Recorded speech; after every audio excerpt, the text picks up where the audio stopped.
బడి పిలుస్తోంది పేరుతో ప్రభుత్వ పాఠశాలలో విద్యార్థుల నమోదు కార్యక్రమం గురువారం బొమ్మూరు జిల్లా పరిషత్ ఉన్నత పాఠశాల ప్రధానోపాధ్యాయులు ఎం నరసింహారెడ్డి అధ్యక్షతన జరిగింది. ప్రభుత్వ పాఠశాలల్లో విద్యార్థులకు కల్పిస్తున్న సౌకర్యాలను రూరల్ టీడీపీ అధ్యక్షుడు మత్సేటి వివరించారు.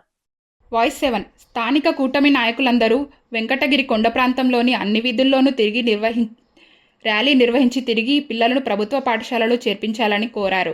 సీఎం చంద్రబాబు నాయుడు ఆధ్వర్యంలో నారా లోకేష్ విద్యాశాఖ మంత్రిగా బాధ్యతలు చేపట్టిన తర్వాత అమలు చేసిన సంస్కరణలు విద్యారంగంలో రాష్ట్ర ప్రగతిని చాటుతున్నాయన్నారు. ప్రభుత్వ పాఠశాలల విద్యార్థులు ఈ ఏడాది 10వ తరగతి పరీక్ష ఫలితాలలో అత్యుత్తమ మార్కులు సాధించడం రాష్ట్రానికే గర్వకారణమని కొనియాడారు.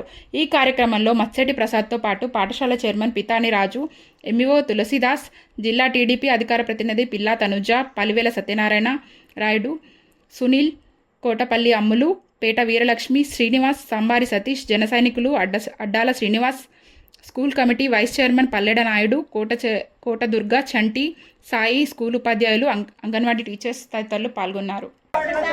మన పిల్లలను